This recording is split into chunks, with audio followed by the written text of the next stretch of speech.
So we're going to look at a little closer into the events, checking events. So there's different types of events. You have informational, warnings, minor, major, critical. There's alerting events, and we saw that you can clear those events. That doesn't mean that the problem was fixed. It's just saying stop reporting the problem. And we also saw in the events table you can clear an events and clear, what was it? All previous events? What was the preceding events? Okay. So if you clear preceding events, that's going to clear all the events that happened in the past leading up to this, because like I said, you can actually schedule them to repeat at intervals until they're cleared.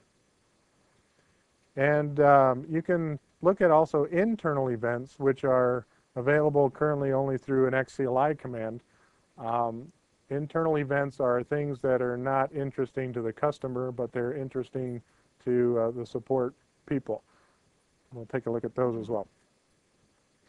So we've all seen the GUI. We're under the monitor portion on the left side of the screen.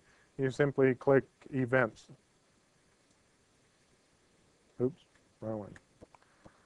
And it'll come up with this display. Everyone has gotten a chance to look at this in the labs, correct? Have you play with the events? And so when you look at the first time on the event, sometimes you are disturbed because you see that the date and the event is not sorted correctly. Right. Yeah, there was. And you will have the proper sequence of all the events. Yeah, the other thing we found is in the CLI, it gives every event a sequence number, right, which you don't see in the GUI. Right.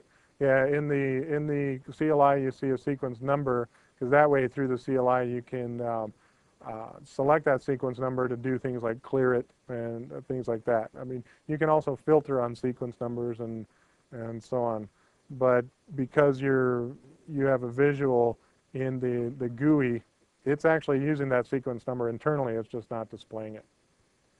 And we have seen a few anomalies with the dates. We had some events showing up that were in the future. I think that has to do with the UPS or a switch or something didn't have the correct time set. But you should be able to sort on the date and time and have it sort properly up and down. Okay. And there's no little indicator showing that you've sorted on that field, but it does do it nonetheless. You can also sort by before and after. This is a date range. You can sort by minimum severity. So if you select a minimum severity of informational, you're going to get all the severities from starting as a minimum of informational all the way through critical. And if you choose critical, then you'll only get the criticals and above, that sort of thing. So that's a minimum severity. You can filter on event codes. You can filter on the type or name of the event. You can also say I want to see all the alerting events, and I want to see all the uncleared alerting events. So that means you can define, up here you define rules, and that's where you create which events are alerting events. You can decide if you want all your informational events to be alerting events if you like. I don't recommend that, but it's an option. And so in the rules creation is where you would define all of that, the repeating values and the sleep time, that sort of thing.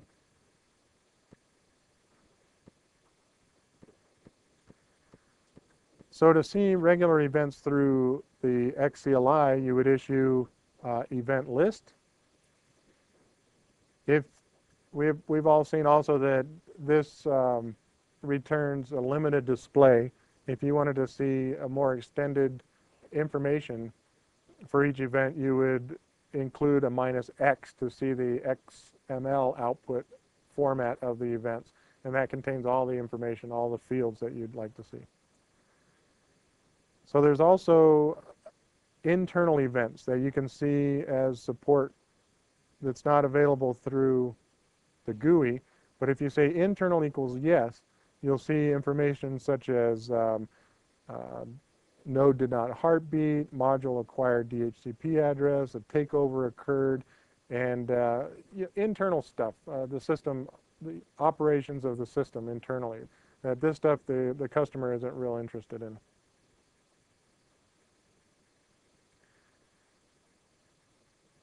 So once you've looked at the events and you know what's going on, you see an error, maybe a drive failed or some other item occurred that causes you to do some maintenance. Here's some commands that you'd use to get the state of components. We've all seen the component list command. You can, if you do just component list, it's going to return all components in the system. But if you use a filter such as not OK, it'll only show you the components that have failed or are not in an OK state.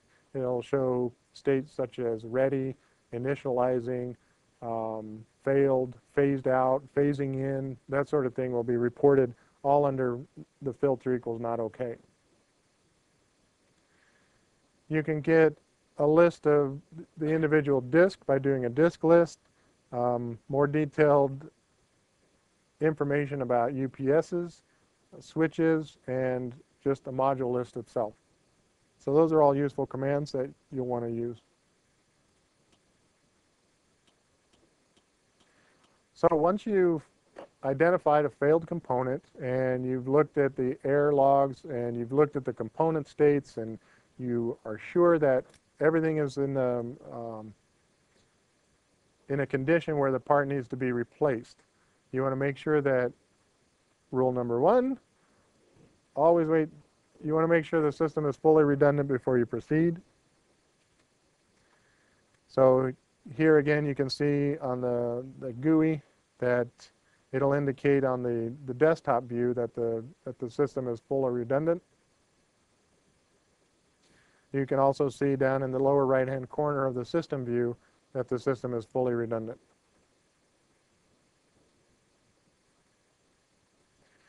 You can also look at, we mentioned the monitor redisk command. When there's no redistribution taking place, you'll get a return value of no processes. If there's an actual redistribution taking place, it'll present you with a percentage complete, the time estimates, and so forth. It was hard to capture because the system I was on didn't have any data on it, so the rebuild took less time than I could run the command. Also, another feature of the system that I haven't been able to see personally, but I'm told that all of the drives on the front of the system will flash in sequence or do a flash sequence indicating that the system's not redundant. So that's another visual indication that when you walk up to the machine, even before looking at the GUI or looking at the XCLI states, you can tell right away that the system's not fully redundant because all the drives on the machine are going to be flashing in sequence. So you can tell, don't touch me is what it's saying.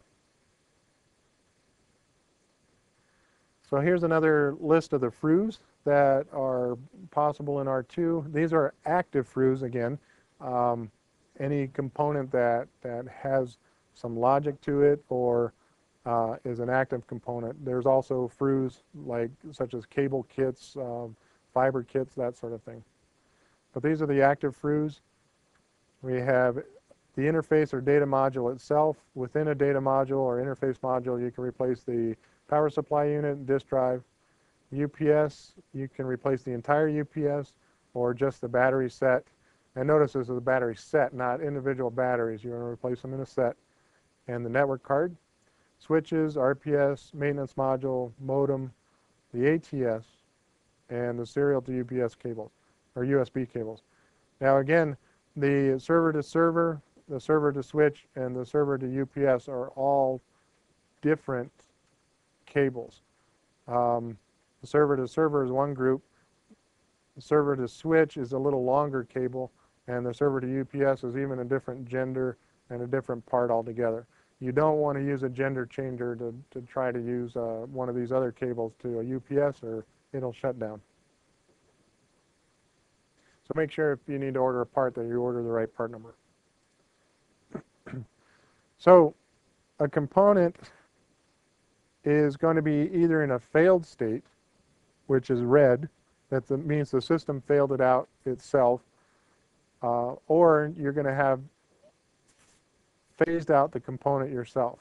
A phase out is proactive. If you know that a drive is misbehaving or having errors, you can proactively phase it out before it actually fails. Once it's failed or phased out, you physically replace the component. You then perform a component test when applicable. Once the test is successful, it'll come to a ready state, and in the GUI it'll show up as yellow. In CLI it'll state that it's ready, and then you perform a component phase-in when applicable. Not all components require phase-ins. Phase-out instructs the system to stop using the component. It can be disk, a module, switch, or UPS. The system will not allow you to phase out a component if, as a result, the system will become non-redundant. So let's say the system is in the state of rebuilding already, and you try to phase out another module. It's not going to allow you to do that. It's going to stop the process and tell you that it's not allowed in the current state.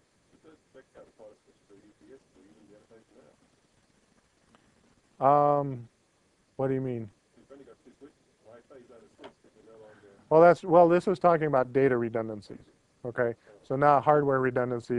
It's mostly the system is always concerned with data redundancy. So I won't say they don't care about hardware redundancy, but the most important thing is that your data is redundant. Because even if then you take the system down, then you know that your data is still secure or safe. So here's a screenshot of phasing out. Now there's two different options: phased out as failed or phased out as ready. Some components will allow a phase out as ready, some will not. Basically a module, if you phase out a module to ready, the module will no longer store data, but it'll participate in every other aspect of the system. Okay, if you say phase out to ready, it's basically saying no longer use it to store data. If you phase it out to failed, then it's going to no longer store data, but it's also going to not participate in any other aspect of the system, such as, you know, processing. If it's module 4, 5, or 6, it's not going to process GUI commands or XCLI commands, that sort of thing. So you can phase out components using XCLI, using the component phase out command, and you give it a parameter of the component ID. Component equals component ID. And here you can also specify marked as failed equals yes or no. Marked as failed is the default. So if you do not specify that option, it's going to mark it as failed. The component ID is comprised of the rack number, followed by the component name and the component ID, and if applicable, the slot. In case of a DDM, you'll see in the example, rack 1, this is optional, module 1, or you could just say module :1, and there's an example for a disk. So again, marked as failed, component will end in a failed state. Marked as failed, no, component will be in a ready state.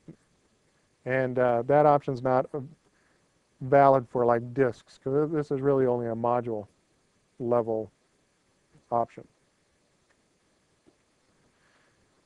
So when you phase out a disk, the system will start copying the data so that even without the disk, the system will be redundant. So it's redistributing at that time. The state of the disk after running the command is going to be phasing out. When it's complete, the disk will show as failed. So marked as failed is not allowed. When you phase out a module, we talked about this before, the module will copy all of the data off, never losing redundancy, by the way.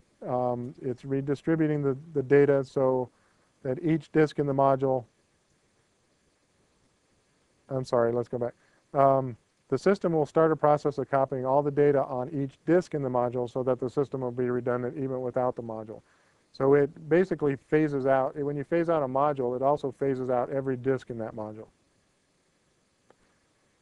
modules, UPSs, and switches, the system will configure itself to work without it, and there's no phase out for PSUs, interface cards, FSPs, or batteries. So they just simply fail. Or if you need to replace them, then you just, in the event of a battery, you just replace the battery. Or you might phase out the UPSs. Once the component is phased out, you physically replace it. You will follow the individual component replacement procedure in the maintenance guide. And that's still a work in progress, but it has guided maintenance for the physical replacement of each component. Once the component's physically replaced, you'd power it on if applicable, such as a UPS or a module. You run component test and then you phase it in. So here on a DDM, this is pre-GA latch mechanism on a DDM. You need a tool in order to unlock the drive before you can open the latch. So in the labs, when you do this, make sure you have a tool. Do you have a tool? Yeah, we came up with one. Okay, good. That screwdriver you give. Oh, it has one. Cool. Has a torque. A torque that will work. Bonus. Now, for maintenance, you want to keep in mind the weight and height limitations that we have as service personnel. These guys are doing a no-no already. These guys in mine say something. We'll have to, so you want to make sure that if you're replacing a module, you have the 2 people. The weight is not a problem here for 1 person, but the height is. If you're replacing a module, you would take the drives out first, right? Yeah, well, that's maybe. It depends. Set it on the new one, or you swap them one Yeah, one at a time, you could do that. Once the component's been physically replaced, verify the cabling, power the new component on, run component test. Just so you know, a DDM must be replaced or reseated before a test will work. You can't just do a drive phase out and then a drive test. It actually has to be physically reseated. So when you are doing the labs, make sure that if you fail out a drive or phase out a drive using the GUI, before you do the test, you have to physically reseat it. This is to prevent dummy replaces remotely. We want somebody to actually physically reseat it. And there's an example of doing a component test. You can also do a component test from CLI using component test with the same component parameter as you did with the phase out. After the test is successful, the component should become yellow or ready. If it doesn't come ready, check the events for errors and to see if the component failed. The GUI doesn't give you any indication that the test is actually failed. It might turn the component red again, or it just might hang there as yellow. So if enough time has passed by, check your events to see what's going on. Here's an example of the CLI using the component list, filter equals not okay. You can see this component was tested and it is now in a ready state. So module 6, all of the disks in the module, as well as the interface node, the module itself, and the remote node are all ready. And here's the events GUI. Once the test has been successfully completed, you right-click and do a phase in. You can see all of this activity in the events log. You can see disk phase in finished, all these good messages. All right, so any questions on the parts or component replacement, doing a test, phase in, phase out, that sort of thing? You're all pretty good on that? When you replace the module, you just test the module, or do you have to test the disk in the module? When you replace a module, when you test the module, it'll also perform the test on all the disks automatically. So there's no need to perform a test on each individual disk. In the maintenance replacement documentation for the components that require phase in, phase out, will it tell you Yes, if it should be in a phase out state or? Yes, the documentation should tell you what state, or if you need to perform a phase in, phase out, or test of each of the different components. That should be listed as part of the procedure. You speak about part broken, but I don't see clearly any kind of part catalog for this machine. I'm sorry, part. I don't see any part book for this machine. Oh, like Service manual, but there is no part catalog. right, parts lists, the part numbers. Yeah, that's a good question. I don't. Yeah, There. there's something, but how do you do it? Yeah, there is an actual bill of materials. I mean, it's still being worked on. It's part of manufacturing, but each component does have an IBM part number, and I hope they'll make that as part of the maintenance manual. That would be good. Kind of cross reference part list with the XIV part list and IBM part number, stuff like that. Right. Yeah. Once that's all finalized, then that'll be made available. But there is a parts list. I mean, I've seen the IBM part numbers for each component. So it's on the DCT database. If you like access to that or like to see it, just see me afterwards and we can pull it up. Okay. Any other questions on parts replacement before we go into code updates? What this is phased out, is power supply to the disk or? Yes, when you phase out a disk, power is still applied. You'll see a yellow amber indicator on the front of the drive itself. But once you unlatch the drive and pull it from the SATA backplane, then is only when it powers it off. If the disk is failed, still power is supplied. Correct, yeah, there's always power going to the disk. Yeah. I think you mentioned that special tool is needed for hard drive replacement. Correct. Only pre-GA? Yes, only the pre-GA machines require the tool to remove the DDMs. The GA level machines will have a different carrier. But if you are to service a machine that's in a lab or that's pre-GA, you'll need that tool. But the GA machines will not require the tool. Is the disk drive the only one that you have to do a physical reseat on? Yes, the disk drives are the only component that you have to do a physical reseat on.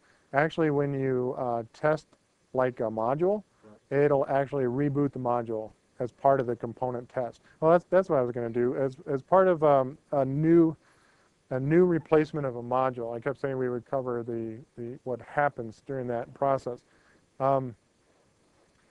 Basically, when you put in a new module, the module is going to have a compact flash in it with a default boot image on it, and they're all going to have the same boot image. When you get a module, it's going to be a brand new module will all have the same boot image. What happens when you put that into the system and when you turn it on, it's going to send out a DHCP broadcast to get a DHCP address. But it's actually a fake request. The system will respond to it, but it'll get the MAC address from the module that's requesting the DHCP load. Okay, so the system will look at the MAC address, then it'll log into the switches and see which port that module is plugged into based on the MAC address. So depending on the port that it's plugged into, let's say it's module 8 and it's plugged into network switch 1 port 8, right? And so the system says, all right, you're module 8. When it replies to the DHCP request, it sends the module's ID back to the module itself. So then the module says, oh, thank you for the DHCP address, and I see that I'm module 8. So then it'll write its module number into the compact flash, which is one of the times that it'll mount the compact flash as a writable device. It'll update its module ID and proceed to boot. Then as part of that test, the component test, it's going to check to make sure that module has the correct version of firmware on the compact flash. And if it doesn't, the component test will actually load the module with the new image. It'll download a new image, so it has the same image as all the other modules in the system, and then it'll proceed to boot. So that's how a module replacement process works. Does that answer the questions that people had about that earlier? So I should be able to phase one out remotely and run the test on it? Well, you can phase it out remotely, but until it's physically replaced. That's what I was asking about. Say you don't have to physically do something to that module. You can't phase it in and out. Yeah, Well, you can. I mean, if you don't have to physically replace a module during our labs, you'll phase in and out a module. So If you phase out a DDM remotely, you're screwed. yeah, you phase out a DDM remotely. You need somebody to physically replace it. All right, so code updates. The code update process for post-GA is still being developed. It's going to, well, once we get that procedure, we'll make sure we distribute it to the install team. And there's talk about making a code load part of the install process. So when you install a machine, you'll most likely also be doing a code load at that time to get the machine to the latest level of code. They're going to have you record it differently, though, because they don't want the code load to be part of the install time, and you're all familiar with that process. But it will be CLI and GUI commands. I don't know about I know definitely CLI, but the process will, when you initiate it, you're going to give it a location of the image file, and then that will get transferred to the system, and it'll automatically do the code updates. How big will the file be? Right now, the code that I have is about 50 megabytes. Yeah. Basically, suck it off your laptop. Right.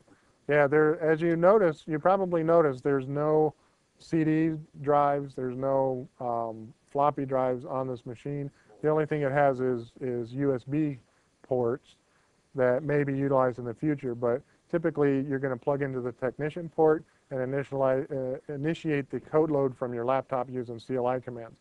And you'll give it a location of the image, and it'll transfer it automatically. And there'll be commands to check the progress and see that it finished, that sort of thing. It doesn't have any kind of memory stick drivers loaded on the Linux. Correct, yeah. Right now, that may be something they do in the future using the USB key in order to do an update, but for now it's going to be done over the network, either using the customer's network or using the technician port.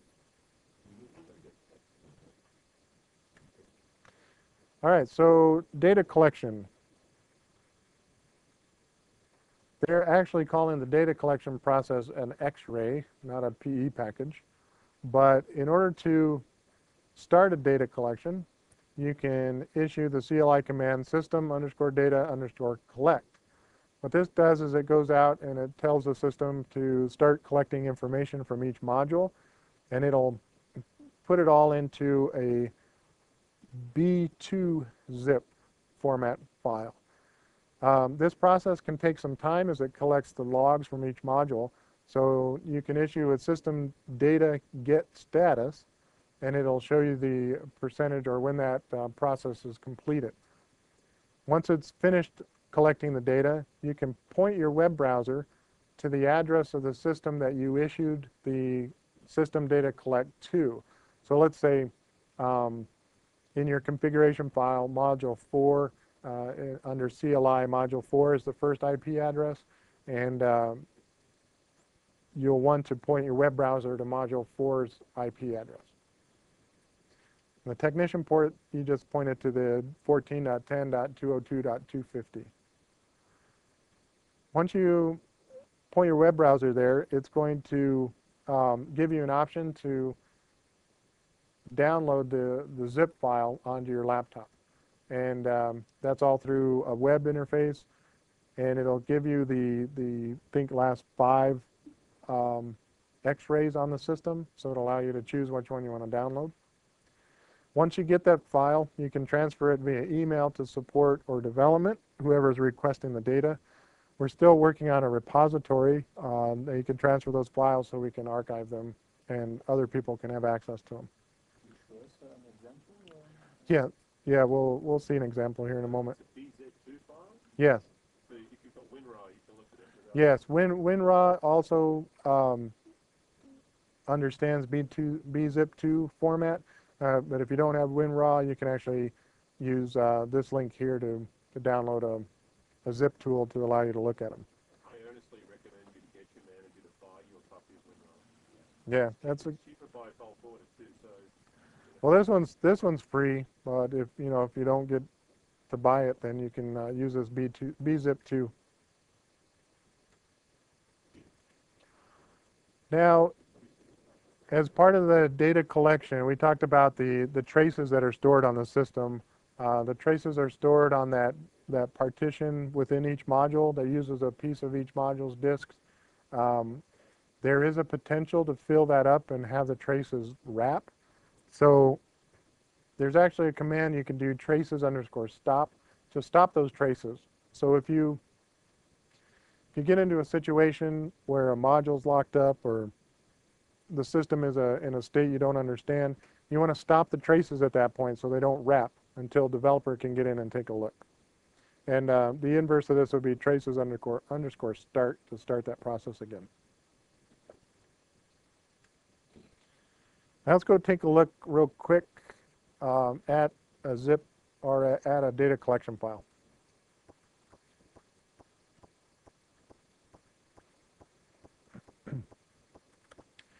Here's an example. Let me do a view list. Once you issue the system data collect and you offload the file, it's going to be system X-ray with the date and time. It's going to be in a tar B2 BZ2 format. As you pointed out, WinRAR can actually process that file. Well, once you extract it, I haven't bought it, sorry. Once you extract it, it'll create a directory called X-ray. And in that X-ray directory, there's going to be an xray.html. You click on this, and you have to allow blocked content. But it's going to give you a nice graphical representation of events on the system. You can see the hour here, and this is the date down here, and these are the events that took place in that date. You see a white window that you can move and say, okay, I want to look at this hour on July 19th. And then you can actually look at the individual events and see what they have to say. So that's pretty cool. It's like a little P package viewer. Also down here you have the output of all the commands that it ran. So it actually issued a state list, and here's the output in nice readable format. So you can simply, if you're interested in seeing a module list, just list there and it'll show you the state of each module. So that's kind of cool. You also have a directory. This system was a development system. It was what they call a partition system. It was only comprised of these 5 modules. So you'll have 15 directories for all 15 modules in a fully loaded system. But if you go into, this is module 13. If you go into the file system directory, into local syslog, and this is where you get your system messages. Like if you're used to looking at dmessage and such, then that contains all your system messages. It's pretty large. I'm not going to open it, but we're all familiar with looking at that output, right? Does anyone like to see that? No? Okay, I'll open it.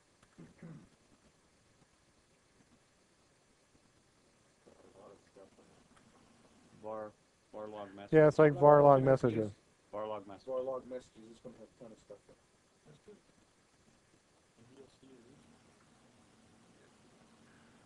So there's the output in the messages. Kernel.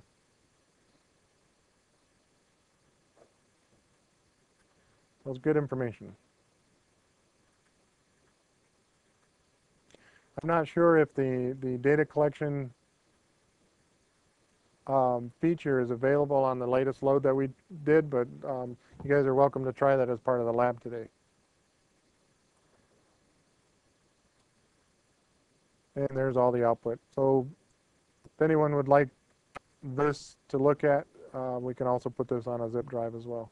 It's on there, I think, isn't it? Was it? I think is it on there? We got it, yeah. Do you got it? Okay, good. In that last go round? No, we got it on the first day. Yeah. If you took everything on the first day, you've got it. Okay, good. So it's on. You already have that information. Any? There's a key, there was an express text.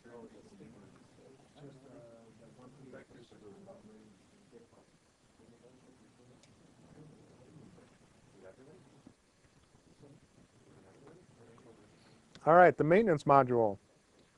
Maintenance module currently does nothing, except provide.